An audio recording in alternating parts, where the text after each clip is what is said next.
are pleased to welcome to the show tonight the head football coach at the University of Kentucky, Mark Stoops. Mark, I want to get it out there, some breaking news that, without question, you are the best athlete of the Stoops brothers, although Bob says he's the best looking. Do you agree with that? No, I don't know about that.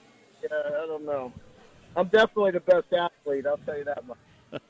We appreciate you spending some time tonight. Hey, man, we go back a ways, and we know what kind of defense has been played in the SEC for a long time. I looked it up yesterday, Mark. Of course, you guys playing a lot of defense, hold Mississippi State to 2 points, the lowest output ever for Mike Leach as a head football coach. But when you look around the league, I think 8 of the 14 teams yesterday gave up 38 or more points. What do you attribute that to? The game has changed. Not a lot of practice time this year with the pandemic. You haven't had teams on the field together. Is it a little bit of all the above, you think? I do. I think it's a little bit of all the above. I think there's some really explosive athletes in this league. I think, some of the, the makeup of the league has changed somewhat. When you get, Lane in there doing what they're doing and the tempo at which they run, and then you got Mike Leach who's throwing it around. He can move the ball. I just think, there's a lot of good playmakers in this league, and you're seeing that on the offensive side of the ball. Mark, as you look at Tennessee, and you guys come in to Knoxville on Saturday, it's an SEC Network game at 12 noon. What jumps out to you about what they've done to this point in their football team? Well, they're well coached to play hard, and they've done a great job recruiting. They're going to be coached up, fundamentally sound. Jeremy's done a great job, and they got good assistant coaches, and they're doing a really good job across the board. Coach, it's Austin. You've done speaking of great jobs, you've done a great job of changing the perception of Kentucky football and making it a year in, year out a team that people worry about now, not just a team that used to not have as much success. How have you really kind of flipped the script? Is it just a matter of just an administration getting behind you and allowing you to have time? Because it feels like that you were allowed to build something when in today's world we live in this kind of instant gratification. If you don't win in the first couple of years, you get let go. Well, I mean, yes and no. I mean, yes, you have to have time to build something, but I never gave them any reason to let me go either. I got better, and every year. I don't think there was any mistake in what I walked into. I knew what I was getting into when I walked in the door, and anybody that didn't believe it. Let's put it this way: if I was going to do a quick fix at Kentucky at the time, then they better come in and investigate me because something was wrong. I mean, if you turn it around that quick, then you're doing something illegal. But you've gotten the kids up there to believe. So now you come to Tennessee this weekend.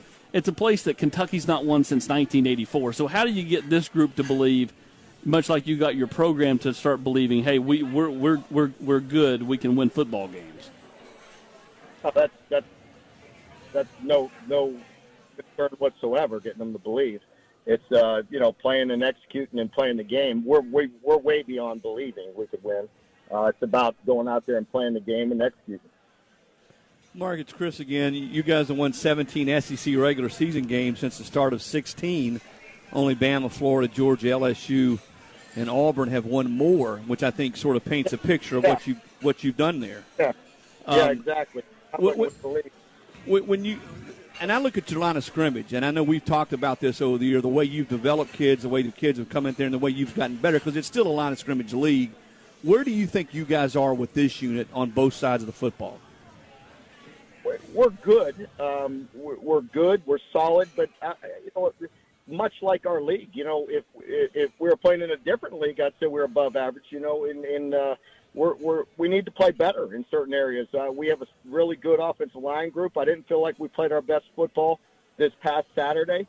We're going to need to pick it up. I think that's one of the areas where you see Tennessee made the biggest improvements the last couple of years is how physical they are on both sides of the line of scrimmage. And it's definitely a line of scrimmage league. However, just like we talked about earlier, there's playmakers out there as well. So that puts a lot of stress on you when you got elite athletes and you got the big boys. So, we're good, but certainly we can improve. Coach, it's Austin again. when you look at this Tennessee team, besides the line of scrimmage, what players do you really respect? How they, their games and how they go about themselves. I mean, they're a good team across the board. They're well coached and they're a good football. Hey, Mark, as you look at – go ahead, I'm sorry. I could get to work here right now, guys. If you want me to sit here and talk about Tennessee, I got to go watch some damn film and be ready to play. Let me ask you this, though, Mark, before we get you out of here. When you look at the league and a 10-game league schedule, fans have been clamoring for this for a long time. That really changes the landscape, doesn't it? When you're playing an SEC team every week, I think we've already seen some what I would call weirdness this year, especially when you look at the pandemic and how little you guys have had your teams out there. But when you're playing an SEC team every week, how much, from your vantage point, does that change the landscape and change the dynamic of the season? It's drastically. Every coach talks about and discussed it. It is what it is. We all have to play by the same rules in the schedule, even though the scheduling we didn't have to say or any input, but it is what it is. So you just got to go out there and play. It's going to be a tough year on everybody, and I think we all recognize that. And you just got to hit the reset button each and every week. Put the last game behind, win or lose, and move on to the next challenge. Well, Mark, man, we appreciate your time. I know it's been trying for everybody to get through this. I think we're all blessed. We've got some football given everything we've gone through, but we certainly appreciate you joining us tonight on The Nation. We look forward to catching up with you maybe down the road at some point. You got it. Thanks, folks. Okay, Mark. That's Mark Stoops, Kentucky's head football coach, joining us tonight on The Nation.